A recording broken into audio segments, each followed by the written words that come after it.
Hello, you're listening to Streaming Audio, and I think the word that sums up today's episode is usability. How do we take all these wonderful tools we've been building, like Apache Kafka and Kafka Streams and Kafka Connect and things like that, and then make them usable by as many people as possible? Because I'm a programmer, and as a programmer, it's starting to feel like stream processing is going mainstream. But is it destined to stay mainstream just for programmers? Or can we build tools that open these ideas up to business analysts, data scientists, marketing people, maybe an AI model training team? Will those kinds of people be forever beholden to the programming sprint backlog? Or can we give them tools that can help them serve themselves? Well, my guest today certainly thinks we can do that. I'm joined by Stefan Hollinger, who's co-founded a company called Airy. They started off building things like chatbots for better customer service. And they realized along the way that to build a better chatbot, you need to give it better data about the context of that chat, ideally in real time. So you need to make pulling in and joining different data sets easy for the people that want to build their chatbots. And so they're gradually expanding from making it easy to build bots to making it easy to build general stream processing pipelines, ideally without too much coding. We talk about that journey, and we talk a lot about their ultimate goal, which is to make the final experience for your customers better. So this episode is brought to you by Confluent Developer, and more about that at the end. But for now, I'm your host, Chris Jenkins. This is Streaming Audio. Let's get into it.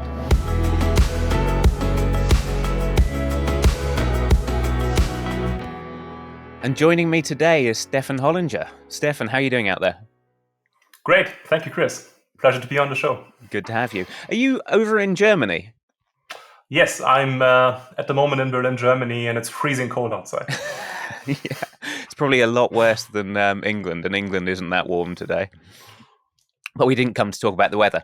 You are the CEO and one of the co-founders of Airy. Right. And we're going to get into what that is in a minute. But I always wonder, because I read your bio and you co-founded this with two friends. And I always wonder in that situation, where were you in life when you thought, here's an idea worth building a company around? Yeah, I think it's quite interesting because me and my co-founders, we were always passionate about customer experiences and how you can actually design those. And we were ultimately frustrated with how bad these still were, despite the technology being available. So we kept discussing how we can actually improve those and kind of put technology to use in a better sense. To really create groundbreaking experiences for customers, being customers ourselves. So I think this was the starting point when we kind of realized we want to go into this, especially with machine learning and all these exciting things becoming more and more accessible. We really felt now is the time to get started. So did you think you were sitting there thinking customer experiences are important, they kind of suck, and machine learning's fun, we could put them together somehow? Or was it more crystallized than that? It was definitely more crystallized, a journey over a couple of years discussing back and forth. So I was involved in a company called Delivery Hero. My co-founder was one of the people that started Groupon in the UK. I think we were both passionate about the subject and we're really, being customers ourselves, frustrated with airlines and other companies that you had to call on the phone, wait in line forever. And then ultimately you're being connected from one person to the other. You keep telling your story over and over again. And you think, why is the company not able to bring the data that they already have on me together in a more meaningful way so that I can have a more joyful experience as a customer and the company can save money at the same time? Yeah. I think everyone's had that experience where you enter your account number via the automated dialing system and then someone finally picks up the phone and says, what's your account number? That's the classic. Absolutely. And in the end, they have you read your credit card number aloud on the phone, which is not only insecure, but a stupid task for a human to type that in over the phone. Yeah. So from that universal experience of customer service sucking, which we've all had, you went into two of my favorite topics, real-time data and machine learning. So reveal what is the business? What does Airy actually do with those two great topics? Yeah, Airy is an open source app framework for data streaming. So what we do is we ingest data and we stream that on top of Apache Kafka. And then we enable you to build microservices around that or to plug in standardized connectors so that it talks to your business system. So it can pull in data and it also can send data to other systems and also trigger workflows inside the organization. Right. But so far that sounds like Kafka. That sounds like the pitch for Kafka. So what are you adding on top of that? I think we're adding a layer of standardization that ultimately enables people to get started much faster. So we want to make it more accessible, not only to, let's say, the people that studied computer science and have 10 years of experience in data streaming applications plus coding in Java and all of these kind of things, but we ultimately want to make it more accessible because we believe it's a groundbreaking technology and it should actually make its way to the hands of more people. And this is what we're trying to do with Airy. Right, yeah. So where does ML come into that?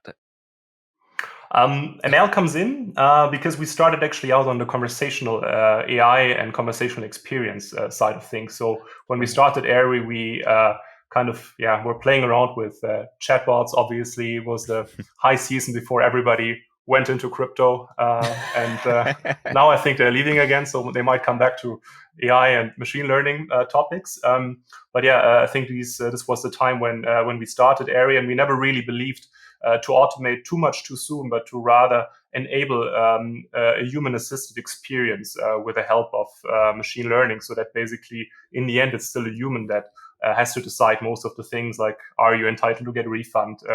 Can I rebook you on this flight? Because the systems are not perfectly integrated, especially in a larger enterprise. It's sometimes difficult to even access the data that is sitting in some silos, or there's not even an API to automate some of these things. So you kind of need the human in the middle. And so we always were trying to integrate with existing systems that the company is already using for contact center software, for example, or help desk software like Zendesk. So if the company was already using that, we try to leverage chatbots plus the existing software stack of the company.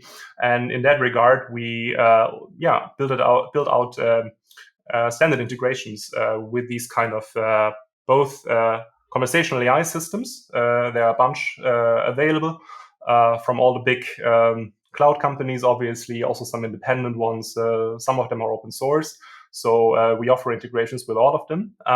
Plus we integrate with contact center software and business systems, ERP systems, CRM, etc.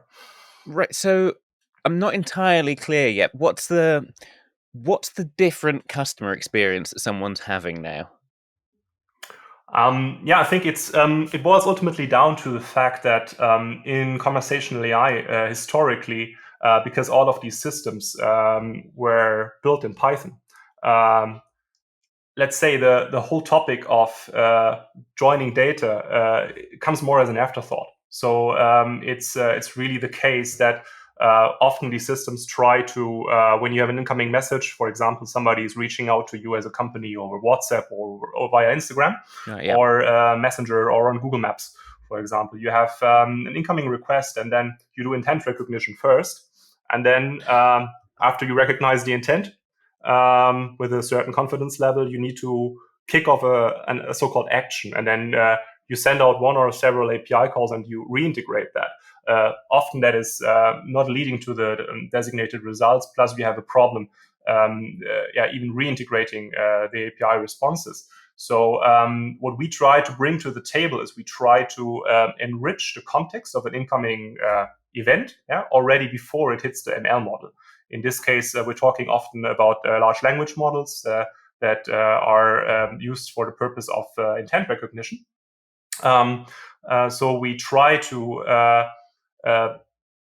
build in dynamic features into the model that enable it to understand the context, for example, in which the customer is reaching out to a specific company much better. So in that regard, joining the data already on the level of the data streaming system before it hits the conversational AI model. So is this like, I mean, I've had this experience with chatbots on websites. You say, why hasn't my order 5678 shown up? And all you get back is like an FAQ search index pretending to be a human being. And it kind of sucks. And you're saying it's because they haven't wired their chatbot into the order system that could potentially recognize the order ID I've just told them about. Absolutely. Yeah. So it's often not even obvious which order system you mean, especially within a large company. They have several systems side by side. So if you don't pull in the data first, who you even are as a customer, the system will have a hard time even finding you inside one of the silos. Yeah, because that's a classic thing with like customer support people. They often need access, just when they're human beings, they need access to a lot of different systems to actually answer your question. Exactly, and this is, for example, what we do as well. So when the confidence level of the intent, for example, is too low, we can also suggest the response that we believe is the right response to the agent, and then the agent acts almost like a trader. So we can have a feedback loop there that is increasing our confidence over time, kind of retraining the model, while the customer support people kind of select the right answer. But as you said, yes, most of these models at the moment, they're not personalized at all. So they're automated, yes, but they're just automated FAQ models. And as soon as you ask about a specific order, they basically cannot help you anymore and will always try to connect you with a human being that can help you. So you're back in square one. Yeah, they do kind of suck. They're just often, like I say, the search index pretending to be a human being, right? So take me through the actual event, because the structure of this must be interesting. You've got a mixture of real-time data coming through, kind of semi-real-time joining to data silo databases stuff. You've presumably got a big batch job training the machine learning models in there too. That's lots of fun data stuff. So give me the architecture diagram in my head. Yes. So what you actually get with Airy is kind of a layer running on Kubernetes on the side of Kafka. So if you use the open source version, you get an embedded Kafka cluster inside the Kubernetes cluster, or you can also use it and connect it to an existing Kafka cluster that you're already using inside the organization. For example, the ones that Confluent is offering. So this is supported. What an excellent choice! Yes, I shouldn't be so makes commercial. a lot of sense. Sorry. Given that, some of the largest banks, insurance companies, automotive companies, telco companies, they already are customers of Confluent. So it makes total sense, like, to allow them to use their existing infrastructure also from a data perspective, because we want to integrate with that data that they're already streaming. Plus, we actually want to enable their teams to go to production much faster, because we offer a bunch of components inside the system, and this means both on the UI side, but also on the side to enable engineers, for example, to kind of build out prototypes and bring them to production much faster and in a more robust way. This is the reason why we kind of position us as an app framework. In that regard, we have several components that come with Airy, plus a variety of connectors that you can put in, and we offer SDKs to write your own connectors. So in case we don't offer a connector yet, we actually enable people to write their own connectors. Our connectors in that sense are a bit different than, for example, the source and sync connectors that Confluent is offering. But because everything runs on Kafka, it actually can be combined with those. So for example, when we want to write to a data lake or a data warehouse, we would not write a new connector, but we would basically just enable people to use an open source connector, or just install the Confluent connector. When we're ingesting data, for example, from a conversational source like WhatsApp, there is currently no connector for that in the Confluent ecosystem. So we allow people kind of to subscribe to in this case, the webhook that is sending events, and we're ingesting those events into the cluster and then distributing them, obviously, over the amount of nodes you need. Plus, we then enable different services to consume and produce through the stream. So, so to speak, for example, to join events, to kind of enrich the incoming events, for example, via conversational AI integrations, and then ultimately trigger back a response, so that there is an immediate reaction to the customer, but also, for example, to write all the data at the same time, streaming that into a data lake, so you can actually analyze that later. You can train your machine learning models in batch mode asynchronously, like on all the historic data. At the same time, we believe there is a unique quality of real-time data, bringing that together. So you not only have all the historic data to train your models, but you also make them more context aware, and you enable them to react to things that happen in real time, which is ultimately important for some use cases, not only for chatting with a customer, but also for making decisions and predictions on the fly. Okay, so the way this would work then is I start off with connecting to, I don't know, a Postgres database of customer orders and WhatsApp and a naive initial model, ML model. I get a whole bunch of real life responses going out to another topic, and then I run that back over the ML model to try and improve it. Ideally, yes. In practice, there's sometimes more to it, and we have to actually jump in a lot and try to help customers. So some customers already do, I think, a great job there, having their own ML teams that actually use this to add features to their models in real time, which often is a big problem for them. Because effectively, like the ML engineers, they request a bunch of features, and then the data engineers tell them, actually, it can give you only a part of that. So we try to enable also, in this case, the ML engineers to kind of supply their models with real-time data much easier, so they don't have to go and build a data pipeline every single time, but we can try to enable them doing it on their own. Without actually making a big request to the backend team or the data engineering team first. But ultimately, I think you summarized it quite well. Okay. I think I'm almost interested more in the places where it doesn't go so smoothly. because that's where we can really learn what the difference we're trying to make is in building these systems, right? So yes, I think, without naming any names, tell me a customer that really struggled and you helped out.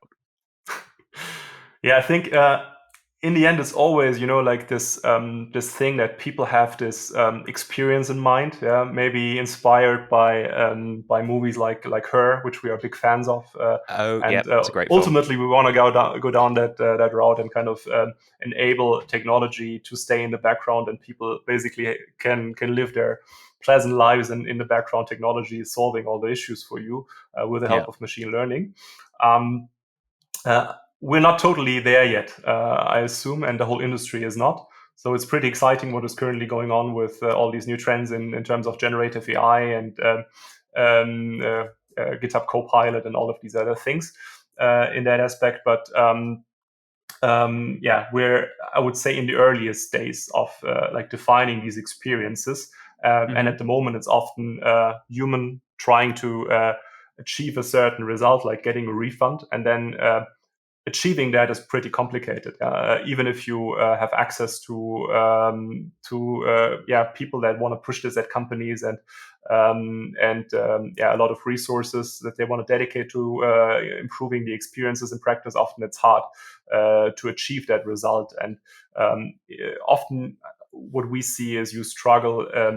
Even at the earliest stages, where you need to make sense, for example, what location somebody is referring to. So we're trying to basically help people getting the basics right, without trying Mm-hmm. to jump to an automated solution too soon, because when you enable like those kind of experiences, you can already make a big difference. You might not be able to fully automate a request, but you can actually help the human agent that will eventually get the request anyways, to have more context about what is the customer inquiring about. So, for example, what we often do is we try to make sense of where is the customer coming from, what is the right context, and then not only try to write that context towards the model, because the model might not be trained on that aspect, but a human agent is. So a human agent is effectively able to take that into consideration, and this is what we're trying to solve while getting there step by step and automating more and more over time. So does that mean you're doing things like, let me think of an example. Your automated agent can't actually process a refund, but it can tell that you're talking about a parcel not arriving at home, so it mixes in with the order, the home address, and maybe some details about the parcel carrier that goes to that area.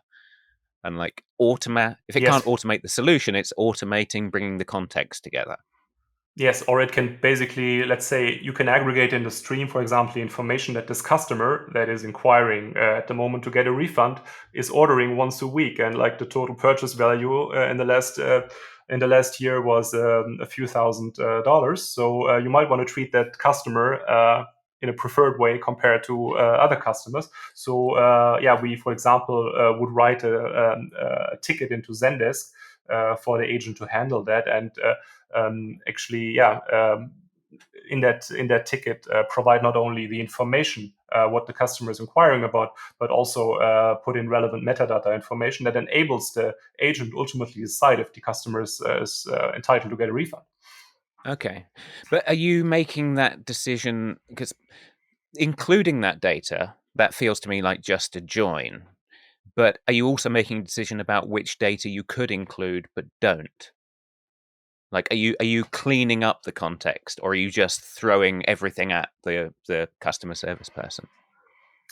I mean, cleaning it up is often a bit difficult because it depends. It depends how you actually get to the schema of the data, and often the schema is let's say a bit wild, especially when you integrate with a bunch of services at the Yeah, same yeah. time. So we talked to one airline. I think they integrated 27 services in parallel, and the only way to resolve that was by having a human manually put in the tasks, because you could not possibly automate that anymore. So Oh, what we're okay. trying to do there is we're trying to keep the data as close as possible to the original event, and we extract metadata from that. So that often works, but not always. So in case we find the right metadata, we would always expose that metadata to the human agent or to the model respectively. Let's say if you see new event types, there might be some manual work required to actually get that into the model. Okay. Okay. Um, Yeah, okay. So we're actually moving partly into another one of our favorite topics on streaming audio, which is data mesh, right? The idea that you've got all these data sets you need to Yeah. clean up and get in a decent, publishable, productized format before you even join them. Do you find Yes. yourselves going into customers and becoming data mesh consultants as well?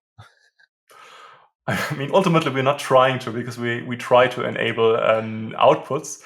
But yeah, I think this is a big trend that is currently going on. And also, speaking of that, uh, is actually a really good topic in terms of the disposable character of data. So in that regard, I think enabling people to, let's say, get access to data and ask specific questions, write it into a store, get their job done, and then ultimately just throw it away. I think this is really groundbreaking in that aspect. And what we believe in is that ultimately people should store events for much longer also in the stream, because the stream is actually the perfect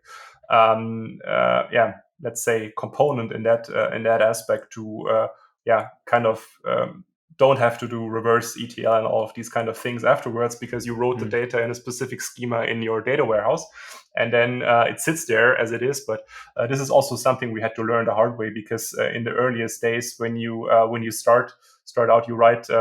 We actually did versioning, and we had to migrate a lot of the data whenever basically something changed in the schema. So we ultimately stopped doing that at all. So we try to stay as close as possible to the original event, and basically take that, so that we kind of can even travel in time. So we can even retroactively, let's say, put a connector there and say replay all the events from the last 6 to 9 months, and then you will end up having, or you will ultimately see if the model is also holding true for that integration.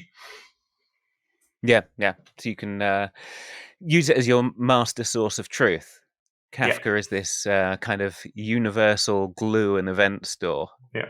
I mean, you should not maybe tell that to some people, because there are a lot of people out there that would say that's the wrong way to use it, because ultimately Kafka is not a database.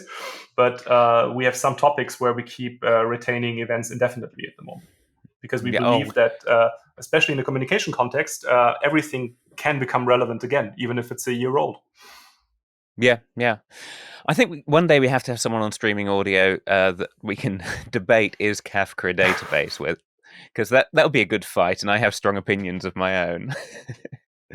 But yeah, and another thing we have to have someone discuss one day is why the default retention period is 7 days, because I don't understand why it's not infinity, and then you decide to throw away data if you want to later. Anyway, it's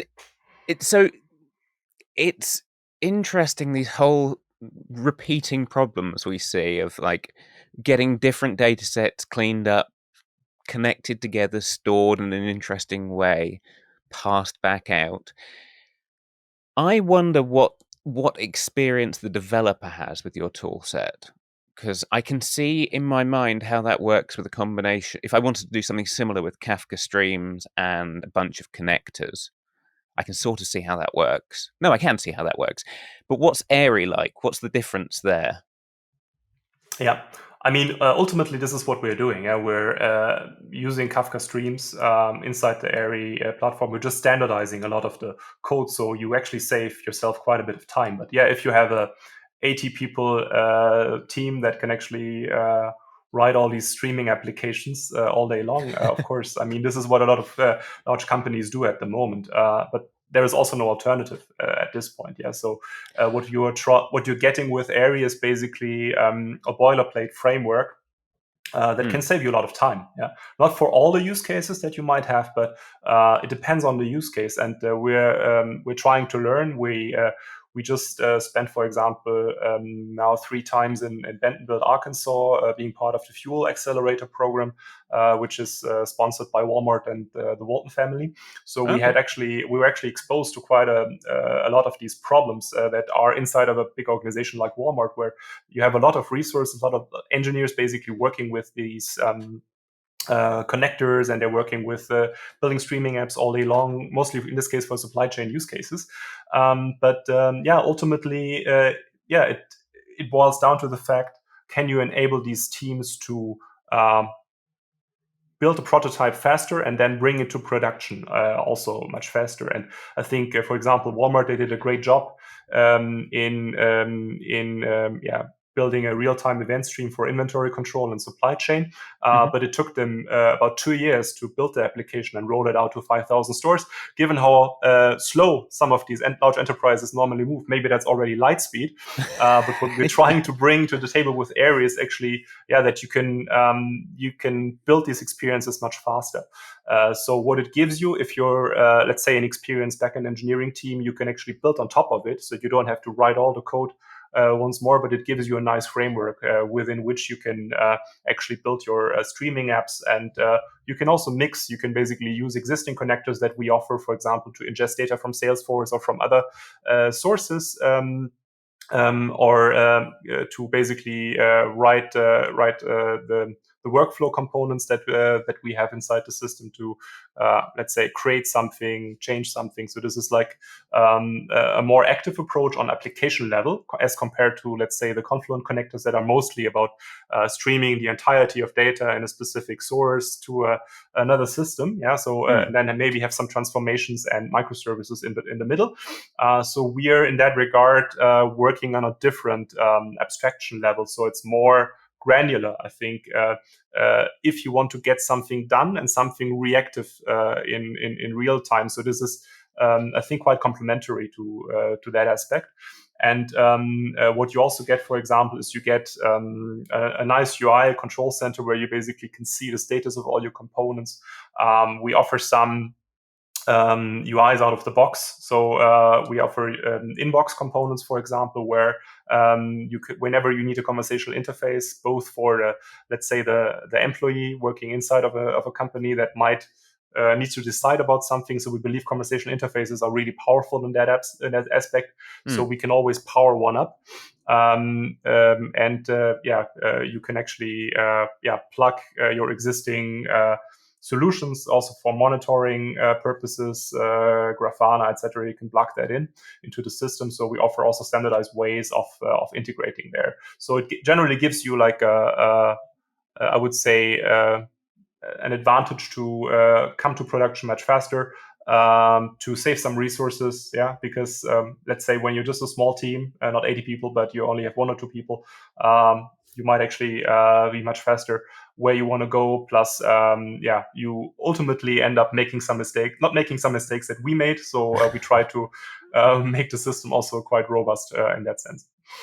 So could you see a team using like a mixture of this to get a fast prototype up and running, and then mixing in maybe some very custom Kafka Stream stuff to do specific difficult processing? Absolutely, I think this is what we ultimately set out and about to enable these kind of experiences for developers. But apart from that, I think we also have people in mind that let's say they might not be streaming experts, but they have a use case where streaming would make a big difference. So I already mentioned machine learning engineers, where we believe that real-time features are often missing components in the models that they train. So this is a group that we are caring about, but also let's say looking at business teams. Yeah, so some of the mid-market companies that we work with, they don't have a lot of streaming experience. They don't have a lot of engineering resources available. So it's always for them, it's always a trade-off. Yeah, do they basically invest in this project or another? And then let's say something like streaming, especially if you don't have the right people that push it inside the organization, often is not prioritized. Yeah, so they basically say we do it later, but ultimately this again harms the customer experience from our perspective, because we actually believe that much more companies should do data streaming and should use the capabilities of event streaming. So we want to make it more accessible even to these kind of companies. And some companies we actually work with, they don't even know that there is a streaming engine like Kafka running under the software that they use, but basically they just use Airy. They plug in a few of the connectors, for example, Instagram or Salesforce, and then they basically pick a conversational AI tool, and then they have a running prototype without ever touching a line of code, because everything is working in a nice control center UI. So that's very satisfying, because I like touching lines of code, and no one's taking that from me. But I also like the idea that other people who aren't quite of my persuasion can get this data moving around in their systems and actually build something easily. That makes me think, though. You said you did some work in the incubator for Walmart, the Walter family. Yeah. So perhaps we can move on to this stage of the questioning. What state is Airy in as a company? You've launched? Are you still finding your market fit? Where are you as a company?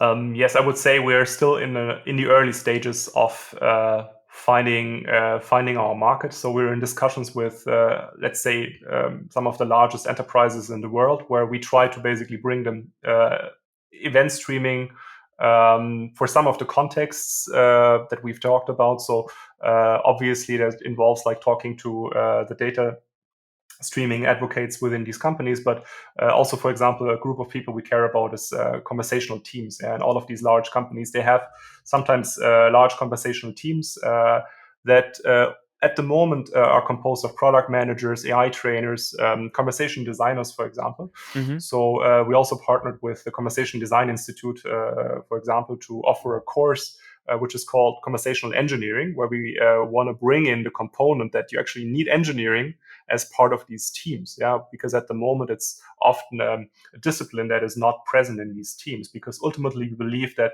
building these customer experiences, and this is what the conversational teams care about, it's effectively a data integration problem. Yeah, because you need to bring the data, for example, about who are you as a customer. You need to bring that to the model so that you can actually personalize the experience. And we believe down the road you will actually train much more personalized models. Yeah. So right now, I think these teams are often occupied with automating things. Yeah, but they are not enabled at the moment to even access the data that is maybe sitting in some silo within the organization. To make it actionable, to really build great customer experiences. Yeah.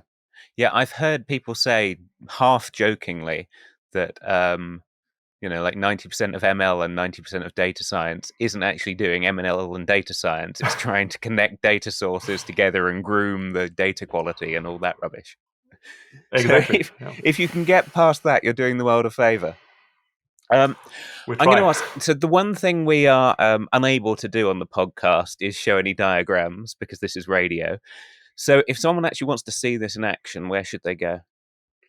They can actually go to our website, which is airy.co, and they can just download the software there, which is open source, so they can play around with it. We recommend to install it in the cloud of your choice. You can also run it on premise, which is a requirement, obviously, that if you're a big bank or insurance company, you have some servers in your basement. Mm-hmm. You need to have that, obviously. You can also run it on your local machine if your notebook is powerful enough. You can actually do that, or you can reach out to us and we will get you started with a test instance and some support to bring your use case to life as soon as possible. Cool. Well, I wish you luck both with the customer experience and the developer experience on the journey. Thank you so much. Cheers for joining us. Catch you again. Thank you. Thank you, Stefan. Now, if you want to check out Airy's toolset, either to use it directly or to inspire tools that you're building for your users, perhaps, you'll find a link in the show notes, or head to airy.co/developers, which is their developer portal. However, if you're already feeling more than inspired enough and you want to get building, just hold on for 1 second while you click the like button and the subscribe button and the comment box and all those great things. We'd love to hear from you, as always. And as always, you'll find my contact details in the show notes if you want to contact me directly. For more of our thoughts as a company on stream processing tools, head to developer.confluent.io for courses, tutorials, and blog posts about building your first pipeline and making your second pipeline work even better. If you need a place to run those stream processing pipelines, check out our cloud service for Apache Kafka at confluent.cloud. It's fast to get started, it will scale to enterprise sizes, and if you add the code podcast100 to your account, you'll get $100 of extra free credit to run with, so give it a try. And with that, it remains for me to thank Stefan Hollinger for joining us, and you for listening. I've been your host, Chris Jenkins, and I will catch you next time.